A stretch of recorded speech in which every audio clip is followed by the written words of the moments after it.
Most people think Everest is the world's deadliest mountain. They're wrong, and the real answer might shock you. In this video, I'm going to show you exactly why mountains are far more dangerous than most people realize.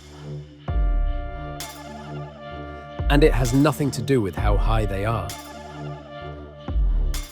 The moment you go above 3,500 meters, your body starts to struggle. The air contains the same percentage of oxygen, 21%, but the atmospheric pressure drops, which means every breath you take delivers far less oxygen to your blood. At 5,000 meters, your blood oxygen saturation can drop from a healthy 98% down to around 80%. At that level, your brain starts to slow down. Your judgment weakens. You make decisions you would never make at sea level. This condition is called acute mountain sickness, and it affects up to 50% of people who climb above 3,500 meters, even experienced hikers. The symptoms start subtly: a headache, nausea, fatigue. But if you ignore them and keep climbing, they can escalate within hours into a life-threatening condition called high-altitude pulmonary edema, where fluid begins to fill your lungs. There is no warning shot. There is no second chance. At altitude, the mountain decides how fast things go wrong. The second thing most people underestimate is the weather. In urban environments, we think of weather as something that changes over hours. You check your phone, you bring an umbrella. On a mountain, a full storm can move in within 20 minutes. Wind speeds that are calm at the base can reach 100 kilometers per hour at the summit. The wind chill can drop the effective temperature by 20 to 30 degrees in minutes. A hiker who left in sunshine can be caught in a whiteout before they reach the descent. And here is the critical part. Most mountain fatalities don't happen on the ascent. They happen on the way down. When the body is exhausted, the storm has arrived, and the light is fading. The mountain doesn't care about your schedule. It doesn't care about your experience. It changes on its own terms. But here's the factor that kills more climbers than altitude or weather combined: human error. Studies of mountain accidents consistently show the same patterns. Climbers who summit too late in the day and run out of time. Hikers who underestimate how long the descent takes. People who push through early warning signs because they've invested weeks, sometimes years, preparing for this moment.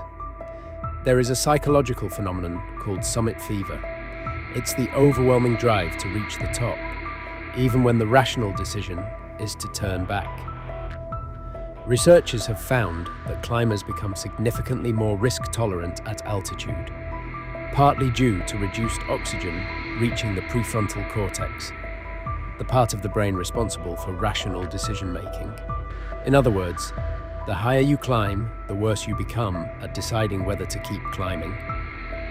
The most experienced mountaineers in the world know this, which is why the golden rule isn't how to climb.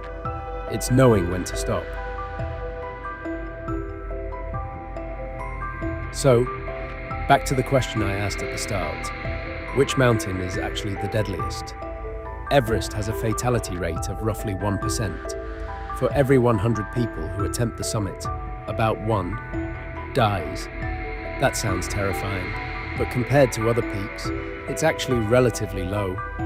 Annapurna, a mountain in Nepal that fewer people attempt, has a historical fatality rate of around 25%. That means 1 in 4 people who attempt its summit does not come back. K2, the second highest mountain in the world, has a fatality rate of around 23%. These mountains aren't famous for being deadly. They don't have the same brand recognition as Everest, but statistically, they are far more dangerous. The reason Everest gets the reputation is because more people attempt it, around 800 per year, which means more total deaths, even at a lower rate. The real lesson isn't which mountain is deadliest. It's that the risk on any high-altitude peak is far greater than most people realize. And altitude, weather, and human psychology combine in ways that even experienced climbers can't fully predict.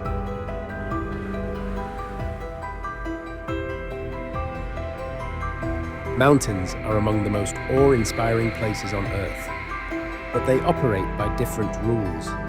The altitude impairs your judgment, the weather moves faster than you expect, and the human mind has a built-in bias toward continuing, even when stopping is the only rational choice. Understanding these forces doesn't make mountains less beautiful, it makes them more honest. If you found this interesting, there's another side of mountain survival that most people never think about.